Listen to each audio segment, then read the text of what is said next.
It's October 27th tomorrow, which means not only is it my birthday, but it's also the kitchen's birthday. Only the kitchen turns one though. Me, not so much. I recently posted the gluten-free chocolate chip cookies recipe, and someone then tweeted and asked if I had anything for non-chocolate lovers and suggested snickerdoodles. I'm not sure that I've ever tried snickerdoodles, and I've definitely not made them. So over to the Bible I went. So we've got James Beard's American Cookery. I've been using this cookbook since I was about 8 years old, according to my mum. You can see it's rather well worn. But the snickerdoodle page is completely clean, which does sort of suggest, yeah, I've never done these. The recipe's got a little bit of a kind of intro thing in it. Apparently in the mid to late 19th century, the earliest church society cookbooks in the Hudson River region called them Schneckendoodle, which is just a fantastic name really, isn't it? Traditionally they're made with cinnamon. I thought that's fantastic because I love cinnamon. But then I thought, ooh, maybe I could do some other spices in there as well.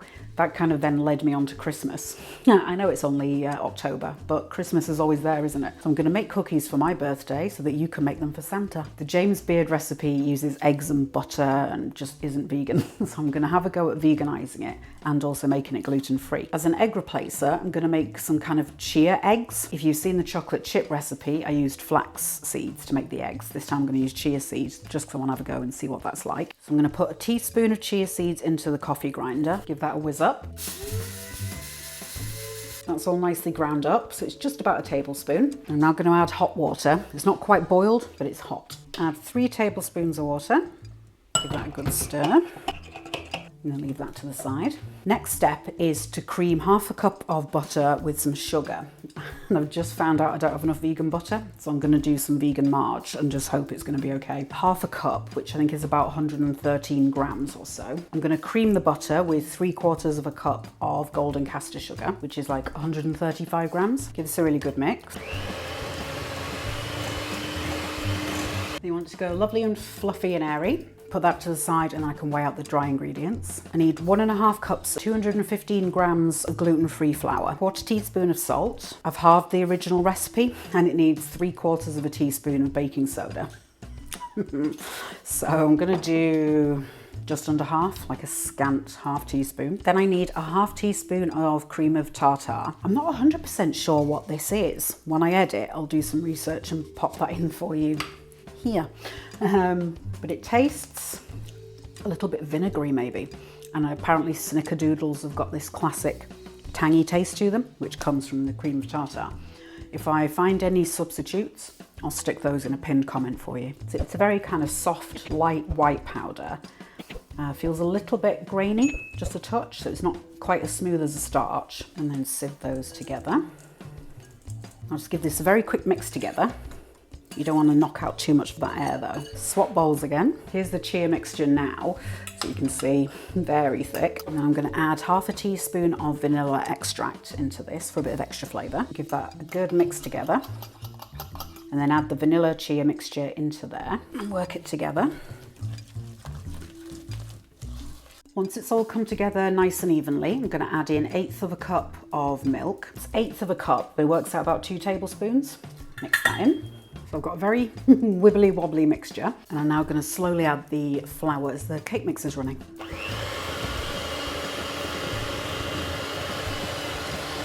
Once it's all mixed in, I'm just going around the edge of the bowl, making sure there's no bits of powder on the side or anything.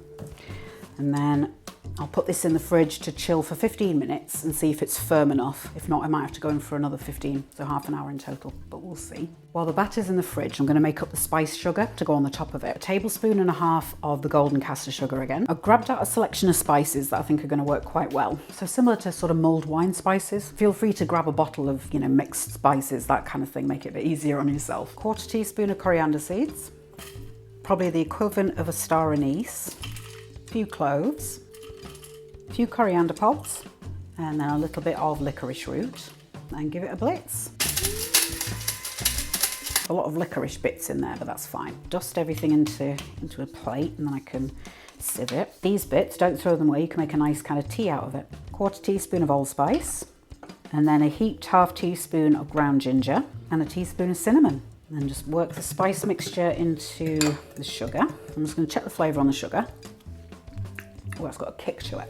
I'm going to do another 1/2 tablespoon of sugar, and any of the mixture that's left over, add it to some warm milk or something, make like a chai latte kind of thing. Cookie dough is in for about 45 minutes or so, and it is still quite soft. Yeah, still very soft. That could be down to the gluten-free flour, I'm not 100% sure, but I think it's going to be okay. I've transferred the spice sugar into like a shallow dish, if I can show you the bottom there, and then I'm going to try and dollop bits in and kind of jiggle them around in there. I'm going to take little bits and kind of round them off a bit, loop that into the sugar, and give it a mix around, turn it over, and then I can kind of shape it a little bit. So once it's in the sugar, it just becomes much easier to handle and shape. Just make sure all of it's covered, and then drop that onto a cookie sheet. In the meantime, I'm preheating the oven at 180 degrees C, so I'll see you when I finish the bowl. Managed to get 20 cookies out of that batch, and I've left kind of an inch between each one just because I don't know how much these are going to spread. And I'll put these in for around 10 minutes or so, and then I'll have a peek and see how they're doing. It's time for cookies. The texture of them is very light, and when I squidge the bottom especially, you can see. So maybe they need a little bit longer in the oven, not entirely sure.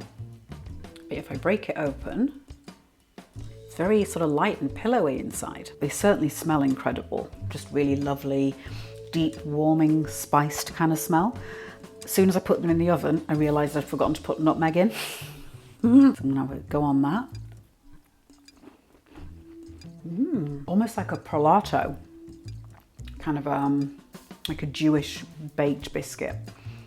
And I'm assuming that's the gluten-free flour. That's what's giving them the lightness. But that's the sort of biscuit cookie that you could just shovel into your mouth. Many of, and not feel sick after. Personally, for me, that's too sweet. Like it's sort of teeth achingly sweet.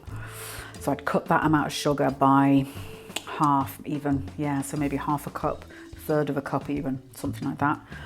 Yeah, I do remember now that James Bay's recipes are very, very sugary. Apart from the sugar though, flavour's absolutely cracking. And yeah, nutmeg would have just finished it off, but even without it, really nice. If you're doing them gluten-free, I'd do less cookie dough or flatten them out even more, because I think just the middle parts are just a kind of bit too soft and a bit too fluffy. Maybe you'd like that though, but for me I wanted something a bit more, you know, a bit more chew to it. But then I think at some point I'll try making them with wheat flour just to see what the difference is. As the last biscuit of age 41, that's a darn good cookie. If going gluten-free is making you go gaga, hit subscribe, tap the bell icon, and have a look at this.